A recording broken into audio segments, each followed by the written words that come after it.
Mesdames et messieurs, bonsoir et merci d'être au rendez-vous de cette session d'information sur Canal 3 Bénin. Voici les titres du journal. Séance de travail entre le directeur général du Fonds national de microfinance et les bénéficiaires du microcrédit à la FIA. C'est une séance de sensibilisation sur les innovations intervenues depuis jeudi 2 juillet 2022 au niveau de ce type de crédit. Dans ce journal, le point de la rencontre tenue à la Maison des Jeunes de Natitengu. Nous parlerons également agriculture avec le lancement de la 3e édition de la foire des produits agricoles, écologiques et biologiques sur l'esplanade extérieure de l'Agence territoriale de développement agricole ATDA Pôle 7 dans la commune d'Abobé-Calavi. Elle est organisée par le ministère de l'Agriculture, de l'Élevage et de la Pêche en partenariat avec la coopération allemande GIZ.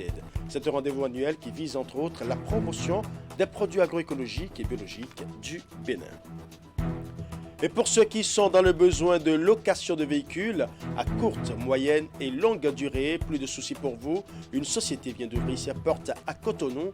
Elle a nom Europcar. Dans ce journal, nous allons vous faire revivre les temps forts de la cérémonie d'ouverture officielle de ses portes et les avantages que propose cette nouvelle société dans ses services. Voilà pour les titres. Mesdames et messieurs, à nouveau, bonsoir. En tournée nationale dans les communes du Bénin, le directeur général du Fonds national de microfinance était ce mardi à Natitengu. Objectif de cette descente, tenir une séance avec les bénéficiaires du microcrédit à la FIA afin de les sensibiliser sur les innovations intervenues depuis juillet 2022 au niveau de ce type de crédit. La rencontre a eu lieu à la Maison des Jeunes de Natitengu. Nous allons suivre. Le directeur général du Fonds national de la microfinance face aux populations de Natitengu. L'initiative vise à sensibiliser ces hommes et femmes quant aux innovations liées au microcrédit à la FIA. Qu'ils vous souviennent qu'en 2020, le microcrédit rénové, appelé microcrédit à la FIA, a été institué. Le bilan fait montre que c'est un succès éclatant en termes de nombre de personnes impactées, mais également la grande surprise, c'est la dignité dont a fait preuve cette couche de la population en faisant un remboursement assez impressionnant. Face à ce succès du microcrédit à la première phase, les personnes qui en avaient bénéficié ont exprimé également le besoin si on ne pouvait pas aller loin. Pour répondre à cette sollicitation et au regard du succès que cette première phase a connu, la phase 2 a été lancée et la phase 2, c'est de 50 000 francs à 100 000 francs. Cette phase 2 a été lancée par Madame le ministre des Affaires sociales et de la microfinance et elle nous a instruit à l'effet de porter la bonne nouvelle dans toutes les communes du Bénin. À bâton rompu et dans une ambiance fraternelle, toutes les informations ont été données afin de permettre à tous de savoir comment profiter désormais du dit crédit. Le processus, c'est qu'il faut que les bénéficiaires aient une carte CIP et à l'aide de cette carte-là, le même jour, ils viennent à l'agence, le même jour, ils sont enrôlés et un fichier est envoyé vers le FNM et après la validation, même dans la même semaine, ils peuvent avoir le crédit, microcrédit à la FIA. Les bénéficiaires, c'est toujours la sensibilisation et continuer à ce qu'ils soient des ambassadeurs pour aller donner l'information dans les villages, dans les hameaux. Et nous-mêmes, on est sur le terrain en vulgarisant ce produit pour que les populations, le maximum de populations puissent quand même avoir accès à ce crédit-là. Les bénéficiaires du microcrédit à la FIA présents à cette séance se réjouissent pour cette avancée. On est contente parce qu'avant on prenait 50 000. Maintenant, on nous dit qu'on va prendre 100 000. 100 000, c'est bon, c'est très important. Et on remercie le gouvernement pour qu'il puisse augmenter encore plus ces 100 000. Parce que ça nous aide beaucoup, surtout les femmes. On est très, très contentes. Les participants venus à cette séance de sensibilisation sont des relais des groupements de femmes et ont promis de faire parvenir l'information à leurs différentes structures. Et pendant ce temps, la ministre de l'Enseignement supérieur et de la Recherche scientifique était en visite à la zone économique spéciale de Glodjigbe. Éléonore Yaïladekin est allée constater le niveau d'avancement des travaux et d'installation des différentes unités de transformation des produits agricoles. Le point de sa visite dans ce reportage signé Idrissou Boukari. La zone économique spéciale de Glodjibé accueille ce mardi la ministre de l'Enseignement supérieur et de la Recherche scientifique. Ça va très très bien. Nous sommes chez vous. Merci beaucoup. Éléonore Yahi Ladeka, accompagnée de sa délégation, vient à son tour à la découverte de ce mouvement de transformation économique du Bénin en cours ici depuis quelques mois. Les directeurs généraux de la CIPI Bénin et de l'APEX se feront d'abord le devoir de présenter le projet à la ministre, ses caractéristiques, ses vocations principales et le niveau de son exécution. L'unité de transformation des noix de cajou tourne déjà à plein régime et les produits finaux sont disponibles. Du côté de l'atelier de textile, plus de 400 jeunes béninois sont en formation pratique et tout bouge par ici. Nous saluons cette vision musclée, gigantesque du gouvernement et surtout ce choix à travers la CIPI. Parce que ça, c'est un choix qui est très raisonné. Mettre en place une organisation de développement de la zone. Des principes, qu'est-ce qui entre dans la zone, qu'est-ce qui sort de la zone. Je crois que tout cela est très motivant pour nous autres qui sommes appelés à former les ressources humaines. Et les ressources humaines de qualité pour comprendre d'abord comment les problèmes de développement se posent et voir maintenant comment y apporter des solutions. Méthodiquement et conformément à son chronogramme, la CIPI Bénin conduit les travaux et les usines poussent l'une après l'autre dans la zone. La transformation des produits agricoles devient une réalité qui vient renforcer l'économie nationale. Que ce soit les noix de cajou, le soja, le karité ou encore l'ananas, tout sera désormais transformé ici. Nous allons pouvoir passer de l'étape de fibre de coton à l'étape de vêtements.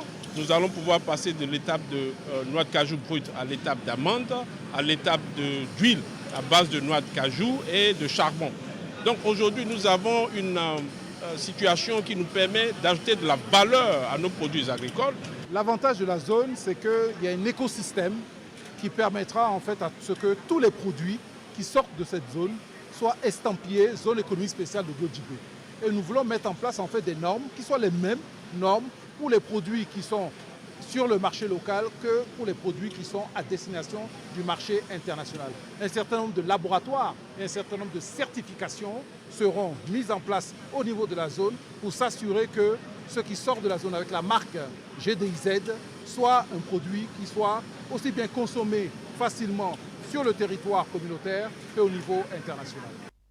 La ministre de l'Enseignement supérieur et de la Recherche scientifique et sa délégation repartent donc satisfaites.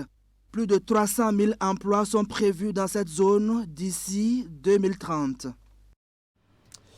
Parlons à présent de la 23e session ordinaire de l'Assemblée générale de la Chambre consulaire régionale de l'Union économique et monétaire ouest-africaine que le Bénin abrite. Depuis ce mardi, les assises de Cotonou portent sur le thème « Vision 2025 de l'UEMOA, quel rôle pour le secteur privé ?»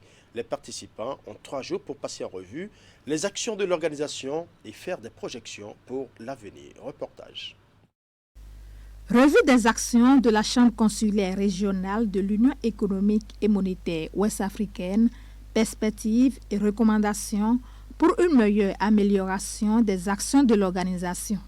Ainsi se résument les tâches assignées à ses membres au cours de cette 23e session ordinaire de l'Assemblée générale de la Chambre consulaire régionale de l'UEMOA.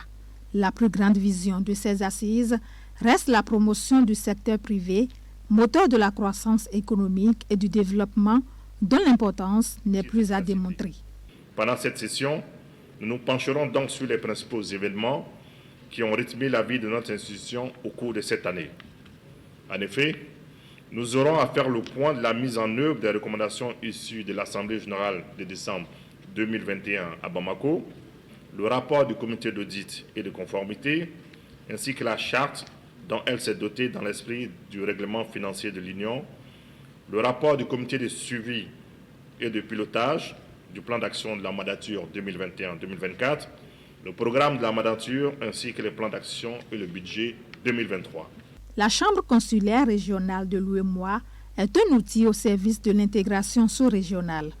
En plus de sa participation Aux réflexions sur le processus d'intégration économique sous-régionale, l'organisation entend s'impliquer davantage dans les actions et projets qui concourent à renforcer les capacités des acteurs économiques, d'où l'intérêt de la Chambre consulaire régionale de l'UEMOA à relever les nombreux défis qui s'imposent à elle. Si nous sommes là, c'est pour justement apporter le soutien de la Commission à ce que la CCR fait. Et je voudrais dire que la Commission l'UEMOA, à travers le cadre, ce qu'on appelle le CAP 2025, qui est en quelque sorte la feuille de route de la Commission l'UEMOA pour le collège actuel, nous agissons fortement sur le secteur privé. Le choix sur le Bénin témoigne non seulement de la qualité du dispositif de promotion du secteur privé de notre pays, mais aussi et surtout conforte notre gouvernement qui, sous la conduite éclairée de son Excellence le Président Patrice Talon, a réservé une place de choix au secteur privé béninois dans le cadre du programme d'action du gouvernement 2021-2026, afin de donner toute leur place aux acteurs de l'économie béninoise. Cette 23e session ordinaire de l'Assemblée générale de la Chambre consulaire régionale de l'UEMOA constitue la 3e pour la mandature 2021-2024. Les propositions issues de ces assises, qui s'étendent sur 112 heures, seront adoptées et adressées aux différents décideurs de l'UEMOA. Le Fonds des Nations Unies pour l'enfance UNICEF a célébré d'une manière toute particulière au Bénin la journée mondiale de l'enfance. Dans la soirée de ce lundi, l'organisation internationale a illuminé le monument de l'Amazone en bleu pour soutenir la cause des enfants en général et celle des filles en particulier. Un événement qui a connu la présence de la vice-présidente de la République et plusieurs membres du gouvernement. Retour ici sur les temps forts de cette soirée riche en couleurs. La grande dame de bronze change de couleur le temps d'une soirée pour célébrer les enfants et plus particulièrement les filles du Bénin. À l'occasion de la Journée mondiale de l'enfance, l'UNICEF a choisi d'illuminer la statue de l'Amazone en bleu pour le respect des droits des enfants. Cette année, la Journée mondiale de l'enfance se focalise sur le thème de l'inclusion et de l'égalité. Au vu des défis qui persistent et de l'urgence d'offrir une place plus grande aux filles dans notre société, nous avons souhaité que l'égalité et l'inclusion des filles soient mises au cœur de cette célébration au Bénin. Une célébration qui met en l'honneur toutes les filles du Bénin qui transforment notre quotidien pour créer une société plus juste, plus égalitaire et plus équitable. Car, en tant que personne handicapée auditive, l'occasion qui m'est offerte de porter la voix des filles du Bénin sur soi est le signe de l'avancée de la lutte pour le droit des enfants au Bénin. Et un message rempli d'espoir. Pour la ministre des Affaires sociales et de la microfinance, l'illumination doit aller au-delà de la statue de l'Amazone. Il est en effet plus que nécessaire que nous ayons le courage d'illuminer nos us et coutumes, notre banalisation des violences, abus et exploitations faits aux enfants. Nous avons trop de prétextes qui nous déshumanisent et qui annihilent notre vision lorsqu'il est question de protéger ces âmes sensibles que sont les enfants, nos enfants. Mesdames et messieurs, nous devons illuminer également nos politiques, nos stratégies, notre législation et nos actions pour les rendre encore plus brûlants d'innovation et de perspicacité. À cette soirée d'illumination, la représentante de l'UNICEF a annoncé le lancement de l'initiative U-Report Amazone, une plateforme spéciale de U-Report dédiée aux filles du Bénin afin qu'elles puissent s'informer, s'exprimer et s'engager sur les problèmes qui leur tiennent à cœur et devenir les Amazones de demain. Parlons agriculture à présent avec le lancement de la 3e édition de la Foire des produits agricoles écologique et biologique sur l'esplanade extérieure de l'Agence territoriale de développement agricole ATDA Pôle 7 dans la commune d'Abomey-Calavi. Elle est organisée par le ministère de l'Agriculture, de l'Élevage et de la Pêche en partenariat avec la coopération allemande GIZ. C'est un rendez-vous annuel qui vise entre autres la promotion des produits agroécologiques et biologiques du Bénin. Reportage. La foire des produits agricoles, écologiques et biologiques s'installe pour sa 3e édition à l'Agence territoriale de développement agricole ATDA 7 d'Abomey-Calavi. C'est une initiative du ministère de l'Agriculture, de l'Élevage et de la Pêche en partenariat avec la coopération allemande GIZ. Cette foire a comme objectif de créer une synergie d'action entre les différentes actrices et les différents acteurs qui sont présents pendant cette semaine, mais aussi de vulgariser les expériences en agroécologie pour promouvoir aussi les différents produits, la grande gamme de produits biologiques qu'on a ici au Bénin.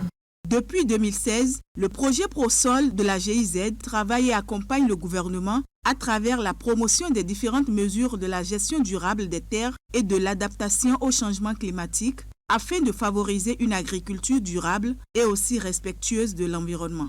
Et depuis la première édition, le projet participe activement à cette foire. Nous sommes à la 3e édition et c'est une édition au cours de laquelle on a des gens qui arrivent aujourd'hui à faire des produits biologiques et à pouvoir les placer au sein de l'Union européenne, au sein des États-Unis et au Canada. Nous avons d'autres qui sont actuellement dans les produits agroécologiques. Et nous avons certains qui sont très désireux de pouvoir connaître les démarches afin de percer ces marchés-là aussi. Et voilà pourquoi vous allez voir au niveau des stands actuellement aussi bien des produits agricoles comme l'ananas, les produits maraîchers avec la MAP qui est sous la certification SPG, c'est-à-dire système participatif de garantie. Donc, ces produits permettent désormais d'observer combien de fois, aussi bien dans les zones rurales, aussi bien par les consommateurs béninois, les gens ont commencé par comprendre ce que c'est que de manger sain et de permettre aussi à la terre de pouvoir nourrir les générations futures demain. Occasion pour les forains de remercier le ministère de l'Agriculture et la GIZ qui ont toujours accompagné l'activité qui vise à travers les différents pôles de développement agricole la promotion d'une agriculture biologique. Cette 3e édition de la foire des produits agricoles, écologiques et biologiques qui a démarré mardi prend fin le samedi 10 décembre prochain. Les membres de l'Union internationale des travailleurs de l'alimentation, de l'agriculture, de l'hôtellerie-restauration, du tabac, du catering et des branches connexes UITA se sont une fois encore donné rendez-vous au Bénin pour évaluer le travail abattu par leur organisation depuis 5 ans. C'est à la faveur de leur traditionnelle conférence régionale. La 11e édition se tient depuis ce mercredi autour de la problématique du harcèlement sexuel et l'amélioration des conditions de travail des membres. Retour ici sur la cérémonie d'ouverture des travaux avec Narcisse Alossé. L'attente aura duré 1 an. Les effets de la Covid-19 obligent. Mais les membres de l'Union internationale des travailleurs de l'alimentation, de l'agriculture, de l'hôtellerie-restauration, du tabac, du catering et des branches connexes se retrouvent physiquement pour leur traditionnelle conférence régionale, la 11e de l'histoire. Cette conférence, 11e conférence régionale, vise à faire le point du travail qu'on a fait depuis la dernière conférence qui a eu lieu en 2016 en Tanzanie. Donc c'est tous les 5 ans. Ça devait avoir lieu en 2021, mais à cause de la Covid-19, on a dû repousser ça 1 an. 1 an et derrière, il y a une historique. Le Bénin, point de ralliement de ces acteurs regroupés au sein de l'UITA, est le premier pays de l'Afrique francophone à abriter une conférence régionale de l'organisation. Quel honneur pour l'UITA et quel bonheur pour le Bénin. Le Bénin aussi d'ailleurs a été le premier à pouvoir occuper un poste au niveau de la gouvernance de cette organisation parce que moi je suis devenu le tout premier francophone à être secrétaire régional adjoint de cette internationale. Vous imaginez par rapport au travail qu'on fait au Bénin, c'était avec un plaisir que les gens sont arrivés ici. Et d'ailleurs ils aiment le séjour parce qu'ils trouvent que le Bénin c'est quand même très calme, très propre, et puis bon, bien organisé, etc. Donc ils sont contents d'être là. Au-delà donc de son hospitalité légendaire, le Bénin doit la confiance placée en lui au respect de ses engagements vis-à-vis de l'Union et son sens d'organisation. Des qualités qui seront appréciées au cours des 48 heures que dureront les travaux de cette conférence. Au centre des échanges, l'amélioration des conditions de travail de ces hommes et femmes et la question du harcèlement sexuel au travail. Le gouvernement du Bénin accorde une grande importance à toutes ces thématiques qui sont inscrites dans son programme d'action. 7. Les défis liés au monde du travail à relever sont multiples. Je ne pourrais passer sous silence l'amorce du processus de ratification par le gouvernement de la Convention 190 de l'Organisation internationale du travail sur la violence et le harcèlement sexuel en milieu de travail. Des dispositions que les participants venus d'une trentaine de pays scruteront au cours de cette conférence. L'agenda prévoit aussi le renouvellement des instances dirigeantes de l'UITA Afrique, une organisation internationale qui regroupe plus de 50 pays au monde et implantée en Afrique depuis 1980. Son rôle, défendre les droits de ceux qui officient dans les domaines de l'alimentation, de l'agriculture, de l'hôtellerie-restauration, du tabac, du catering et des branches connexes. Je l'annonçais en titre, pour des besoins en matière de location de véhicules à courte, moyenne et longue durée, une société ouvre nouvellement ses portes à Cotonou. Elle annonce Europcar. À la cérémonie d'ouverture officielle, plusieurs autres entreprises concessionnaires de véhicules. Les détails dans ce reportage signé William Cliquant. Europcar, une nouvelle entreprise spécialisée dans la location de véhicules utilitaires, ouvre ses portes à Cotonou. Présent dans plus de 140 pays, Europcar offre à travers une flotte mobile variée des locations à courte, moyenne et longue durée, la formation de conducteurs de voitures et bien d'autres services. Le groupe Europcar International est fort de ses 60 années d'expérience a trouvé le moyen de faciliter la vie des gens en leur apportant des solutions de mobilité modernes. L'entrepreneuriat est un pan important de l'économie locale de la ville de Cotonou. Donc je transmets mes vives salutations à l'entrepreneur de ce jour, M. Agokanzo. Et la ville de Cotonou est très heureuse de vous accueillir sur son territoire pour les offres que vous apportez aux Cotonois et aux Cotonoises. Afin de maintenir l'état des véhicules aux standards internationaux, Panzo Group met à disposition des lubrifiants de haute technologie pour une performance optimale des moteurs. Une avancée que saluent ici plusieurs autres concessionnaires de véhicules partenaires de Europcar. Europcar, je peux vous assurer, avec cette décision de louer des véhicules neufs, je vous prie de faire confiance à ces structures, de vous rapprocher de ces structures pour tout ce qui est besoin en location de véhicules. Vous ne serez pas déçus. C'est un honneur pour nous de participer à cette célébration et à son franc succès que nous appelons de tous nos voeux. Longue vie à Europcar, toutes nos félicitations au groupe Panzo et plein succès. À cette cérémonie d'ouverture officielle, le site d'installation de Europcar et les véhicules en exposition sont présentés aux invités. La fête de Noël et du Nouvel An ne sont pas des célébrations divines. Les véritables enfants de Dieu ne devraient pas les commémorer. Rassurez-vous, ce n'est pas moi qui le dis. C'est le message que porte l'Église universelle pour la restauration de la vision divine. Elle le rappelle à l'ensemble des chrétiens et à l'opinion publique entière en ce mois de décembre. C'était à la faveur d'une conférence de presse déroulée autour du thème « Temple de Dieu ». Nous allons suivre. Parce que le humanisme, c'est ça. Des pratiques ont été admises pendant des années. Elles ont été perpétuées de tout temps. Et pourtant, elles sont tout sauf une émanation de la volonté de Dieu pour ses enfants. C'est le cas de la Noël et de la fête du Nouvel An, célébrée le 1er janvier, comme cela est expliqué ici à l'Église universelle pour la restauration de la vision divine. Les explications partent déjà de la nature de l'homme en tant que temple où Dieu réside. Alors si nous sommes temple de Dieu aujourd'hui, nous devons savoir que dans le livre de 2 Corinthiens 6, verset 14, Dieu nous défend formellement de nous rallier à l'idolâtrie. Il nous défend parce qu'il n'y a rien, il n'y a aucun rapport entre le temple de Dieu et les idoles.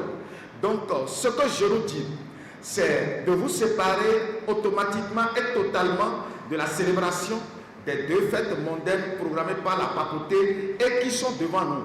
Cette conférence est donc une invite aux véritables enfants de Dieu à ne plus se conformer comme tous. Ils sont appelés à comprendre que ces 2 fêtes de fin d'année ont des origines païennes et mondaines, incompatibles donc à eux. Parce que Dieu a 3 fêtes pour ses enfants. La première fête, c'est la fête de la Pâque de Dieu. La deuxième fête, c'est la fête de la Pentecôte. La troisième est celle qui amène les temps de Dieu à se réjouir en Dieu, appelée la fête des tabernacles. Donc, je lance cet appel fort au monde entier de se retirer de ces célébrations.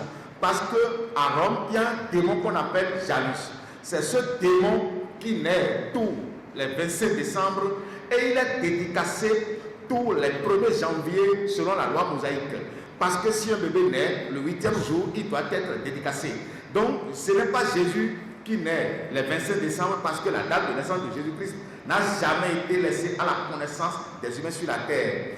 Après avoir passé en revue toutes les bases bibliques et historiques de ces éclaircissements, le leader de l'Église universelle pour la restauration de la vision divine met en garde contre l'idolâtrie derrière ces pratiques courantes en ces jours. Le fait de dire Alléluia ou le fait de dire oh, je suis rentré dans une nouvelle année prend le symbole d'acceptation de tout ce qui a été déjà programmé contre vous. Si c'est la mort, elle a été programmée contre vous et vous l'avez acceptée à l'orée de cette année-là. Si tu es enfant de Dieu, retire-toi de cette célébration parce que l'année de Dieu n'est pas encore finie. Dieu est encore dans son 10e mois, appelé le mois de Tébet selon le livre de Esther 2, verset 16. Dieu ne va pas manquer d'avertir ses enfants à l'orée de sa nouvelle année. Année qui va se lever selon l'agenda que seul lui Dieu détient, appuie le conférencier. Voilà, ce sera tout pour ce journal. Merci pour votre aimable attention. Bonne soirée chez vous.